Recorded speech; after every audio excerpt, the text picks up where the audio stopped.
Bienvenue dans cette découverte du tournage qui fait suite à la découverte du fraisage, donc qui va nous permettre de voir sous TopSolid 7.16 actuellement comment réaliser une pièce simple en tournage. On va essayer de voir un peu la plupart des opérations classiques de tournage.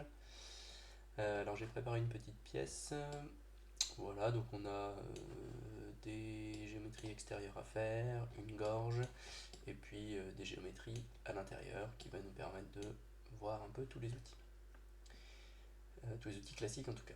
Je vais donc commencer, comme pour le fraisage, par faire un document de préparation d'usinage qui va nous permettre de choisir notre brut.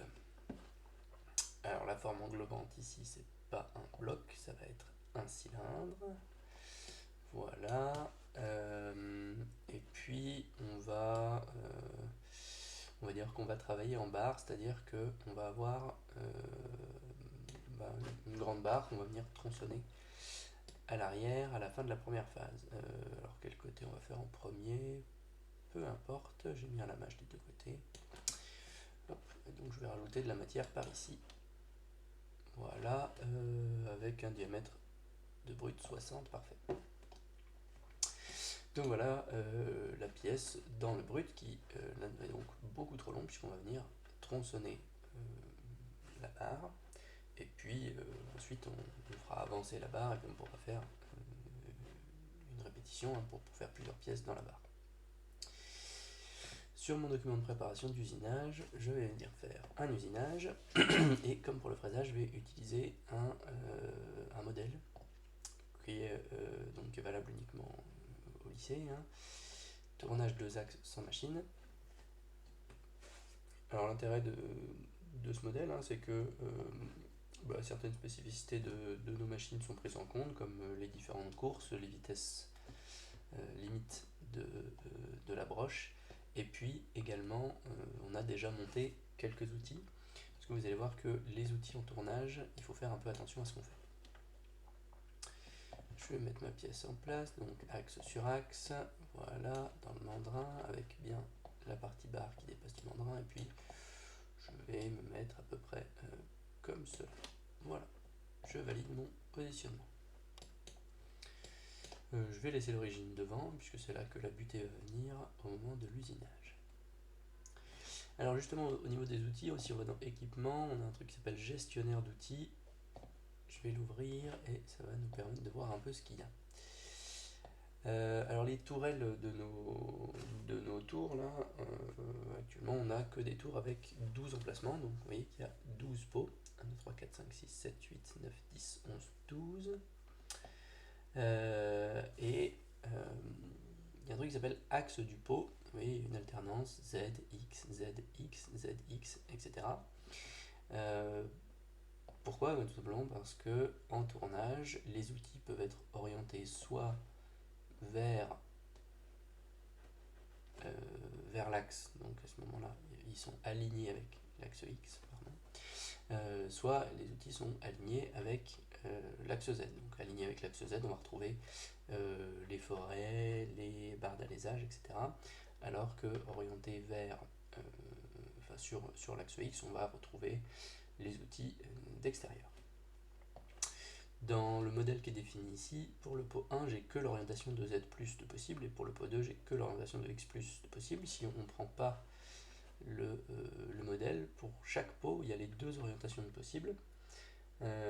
Et ce qui fait que on risque assez souvent de se tromper, on monte des outils dans le mauvais pot avec le mauvais axe, et après l'usinage ne veut pas se faire. Donc vraiment en tournage, je vous conseille d'utiliser le modèle, au moins tant que vous n'êtes pas très à l'aise avec la gestion des outils. Ok, alors on va pouvoir faire les opérations d'extérieur, donc ça va être comme en fraisage, on va pouvoir appeler des menus contextuels sur la pièce. Donc si je prends une surface, je fais un clic dessus et je peux faire, je fais un clic droit dessus, et puis il me propose différentes opérations de tournage, ébauche, finition, gorge, filetage. Donc d'abord je vais faire la mauvaise façon de faire. Je vais choisir donc ici cette face là, je vais faire une ébauche. Donc là il me prend mon T2, c'est 80 rhombique gauche tournage extérieur, ça me convient. Il fait un passage comme ça me convient, je valide, ok. Et je me dis, ah mais oui, c'est vrai, je pourrais aussi faire cette partie là. Alors je vais réouvrir mon opération, je vais aller dans géométrie et je vais ajouter ça. Et puis je vois que en fait il va pas jusqu'au bout, donc je vais rajouter ça. Il va pas le faire, je vais rajouter ça. Il va pas trop le faire, puis je vais rajouter ça peut-être aussi, tant que j'y suis. Hein, voilà. Et on voit que vous voyez là le rendu il est pas terrible. Bon, là il va trop loin, donc on va pouvoir l'enlever. Et par contre ici il n'enlève pas de matière parce que c'est le fond d'une gorge, donc il ne peut pas y aller. Et puis quand il fait ça, là, vous voyez, là, il fait ces passages là, tac tac tac tac tac. Ce qu'on voit c'est qu'il repasse ici là, et j'ai des traits en double ici, parce qu'il repart d'ici et il va faire des passages successifs comme ça, jusqu'à venir enlever de la matière ici, mais la matière qu'elle a, elle est déjà enlevée par l'usinage de cette grande partie là. Alors je sais pas trop pourquoi il fait ça, mais ce qui est sûr c'est que quand dans une opération comme ça on prend différentes géométries, pour chacune des géométries il va faire comme si le brut n'avait pas été touché avant d'entamer la géométrie. Je sais pas si c'est très clair. Donc je vais supprimer ces différentes choses là, voilà, je vais garder que celle-là. Donc on va dresser la face, très bien. Et puis ensuite j'aimerais faire toute la suite. Donc pour faire ça, je vais sélectionner la première surface, je vais appuyer sur Alt sur mon clavier, et je vais venir sélectionner la dernière surface que je veux usiner, donc en l'occurrence celle-là, et en continuant à appuyer sur Alt, je vais faire un clic. Et maintenant que j'ai mes deux surfaces de sélectionner, je vais pouvoir faire un clic droit ébauche. Et là on voit qu'il va bien enlever la matière au-dessus de la gorge, ce qui me convient. Bon, par contre là il va un peu loin, il va se rapprocher beaucoup des morts du mandrin, j'ai pas forcément envie, moi j'aimerais bien qu'il aille juste un tout petit peu plus loin que cette surface là. Donc ça va pouvoir se régler dans les paramètres. Sur épaisseur et limite. Donc là actuellement la limite qui est définie c'est les morts du mandrin. Hein, donc il va jusqu'aux morts du mandrin avec une distance de sécurité. Plutôt que de donner les morts du mandrin, je peux alors donner aucune limite, mais là il va jusqu'au bout de la pièce. Une fenêtre, une limite en Z, une limite en X, ou les morts du mandrin, ce qui est sélectionné. Donc nous on va faire une limite en Z. Cette limite en Z, ça peut être une valeur donnée à partir de l'origine, ou ça peut être, de manière plus pratique, je trouve, un point. Okay, je vais sélectionner point et je vais prendre en fait le centre de cette face là. Donc là il va pile jusqu'à la face et puis on va se décaler un petit peu de par exemple je sais pas moins 3 mm, moins 3. Et voilà, mon usinage il va un petit peu plus loin. Je valide. Et voilà. Alors là je vois que oui les passes sont un peu grosses, mais on a une pièce assez rigide, donc ça va aller. Ok, j'ai fait ça, donc là j'ai fait une ébauche et puis je vais faire une finition. Donc pour faire une finition, comme pour l'ébauche, je vais prendre une première surface, Alt, la dernière surface, et je vais lui dire finition. Et puis en général, à la finition, on change d'outil.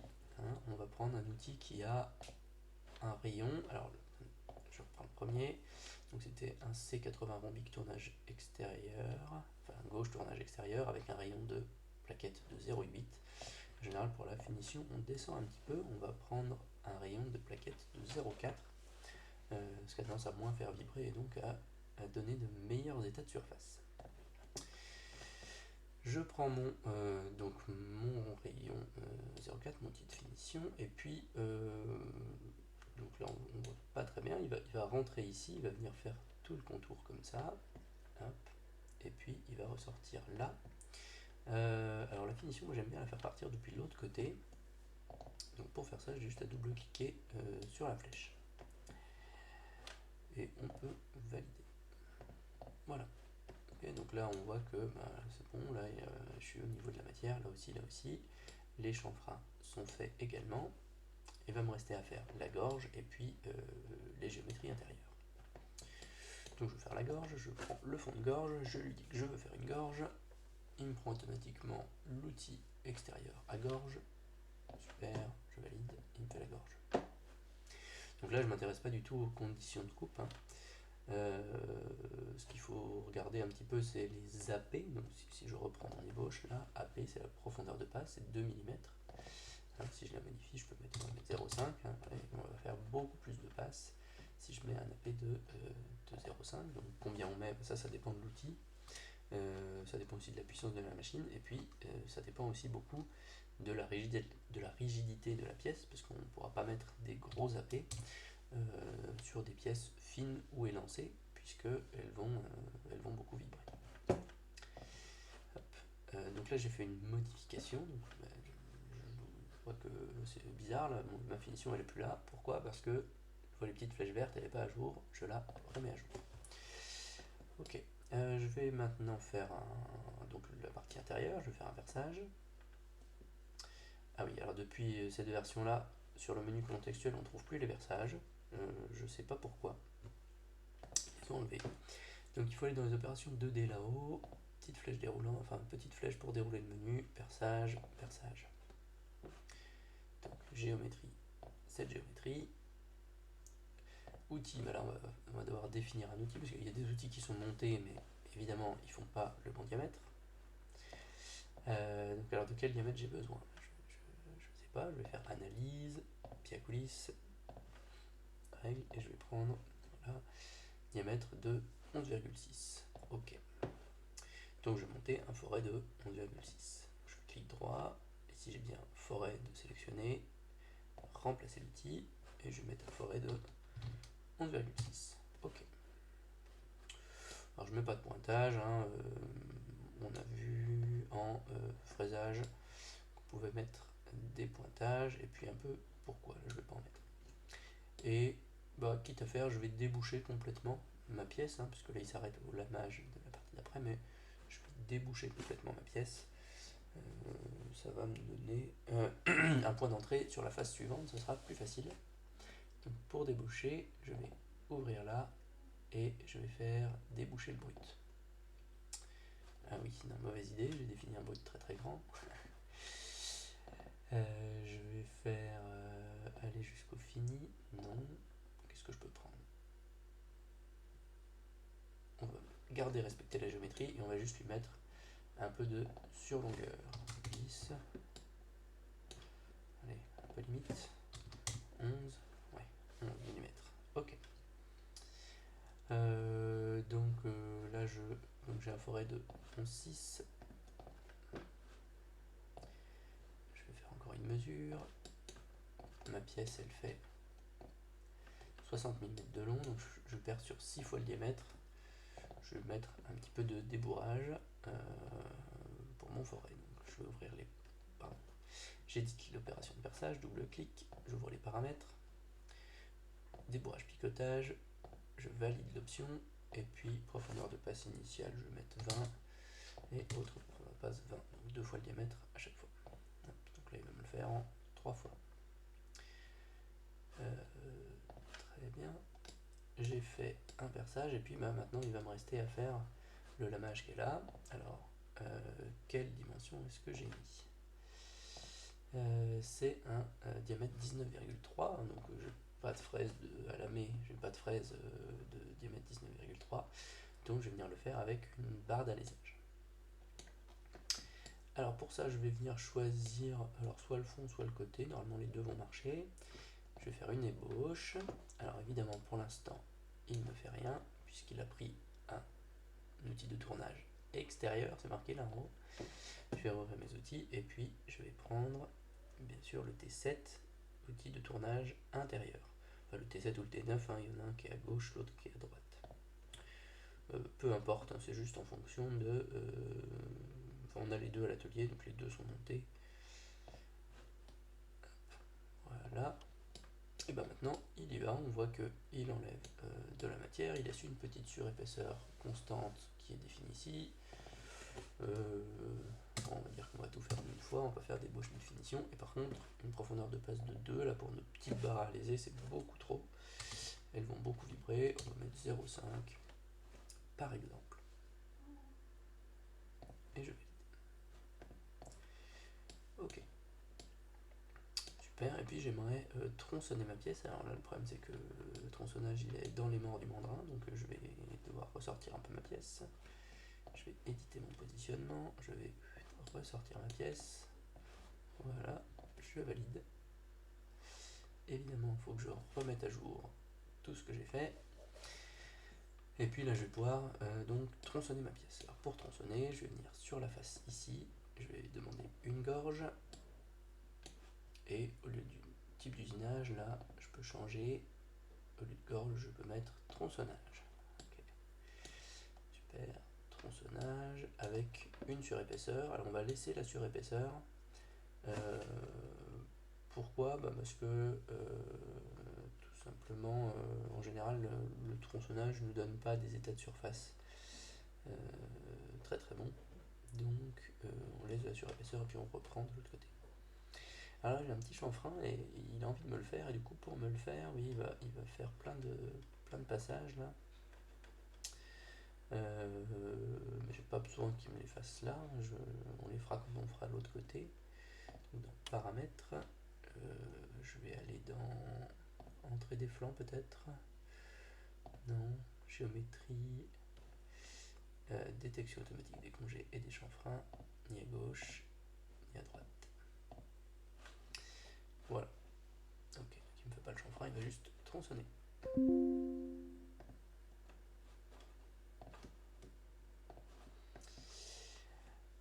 Très bien. Donc voilà, ma première phase est terminée, je vais pouvoir me repositionner et faire l'autre côté. Donc sur mon usinage, je refais un nouvel usinage, je reprends bien le modèle de tournage 2 axes sans machine. Hop. Je vais venir mettre ma pièce en position, donc axe sur axe, axe sur axe, elle n'est pas dans le bon sens, je la retourne, pour ça je double-clique sur le petit logo qui est là, hop, je la rentre dans les morts, très bien, voilà, très comme ça, et je valide. Donc on va faire pareil, on va faire d'abord une ébauche extérieure, une première surface, Alt, dernière surface, ébauche, avec une surface constante de 0,5, pourquoi pas, le T2 pourquoi pas, et par contre direction du lignage 90, ça va pas aller, il va rentrer au centre et remonter, ça me plaît pas du tout, donc je vais lui dire 80. Ok, maintenant direction du lignage c'est celle-là, donc il va venir devant et il va faire des passages comme ça pour tout enlever. Ok. Ensuite une petite finition, donc première surface, dernière surface, alors je vais prendre le chanfrein, finition, ok, très bien, pareil, je préfère le faire dans l'autre sens, et puis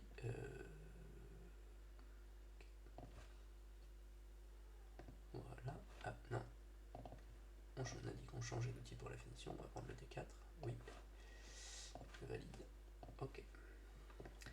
Et puis ici, j'ai à nouveau un lamage à faire, analyse, c'est un diamètre 18, donc je vais éventuellement, là je vais le faire à la fraise, je vais prendre une fraise ou un forêt plat de diamètre 18, et puis je vais percer. Donc, pour faire un perçage, ça marche toujours pas comme ça, il faut aller dans 2D, 3D, perçage, perçage, oui, donc géométrie, celle-là, et puis je vais monter un nouveau forêt. Alors je peux le monter par exemple en T5, je pourrais aussi le monter en T11, mais surtout pas en T6, parce que si je le monte en T6, l'axe du pot c'est X, et un forêt qui est orienté sur X, il ne pourra pas percer le long de l'axe Z. Voilà, je vais le monter en T11, et on a dit que c'était... Alors, non, je me trompe d'outil, parce que je veux, c'est un forêt à fond plat. Donc soit on a un forêt à fond plat, soit on prend une fraise qu'on met à la place. Hein, donc le centre est déjà évidé, ça va très bien se passer avec une fraise. T11, voilà, forêt diamètre 18, parfait. La mage.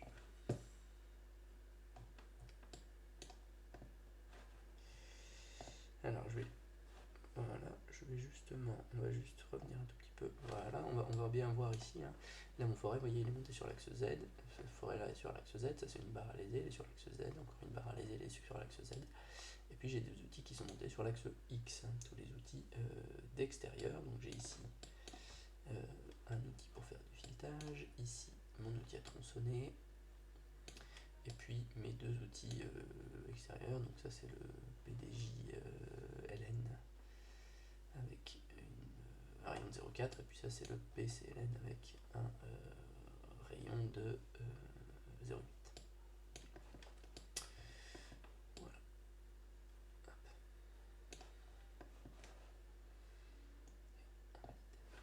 Ok.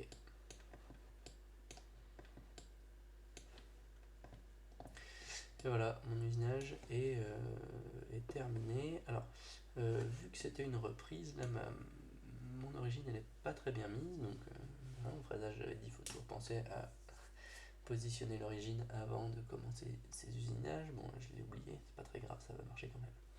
Quand on fait une reprise, c'est bien de positionner notre origine sur l'arrière de la pièce, en fait sur une... Même on pourrait peut-être la mettre là, sur une surface finie, parce que si je la mets sur une surface brute, bah, la longueur totale de ma pièce va dépendre de ma taille de brute, ce que je ne veux surtout pas. Donc là c'est ma phase d'appui, donc soit je vais appuyer ça contre le mandrin, soit je vais appuyer ça contre les morts. Je vais peut-être plutôt appuyer ça contre les morts, on va le représenter.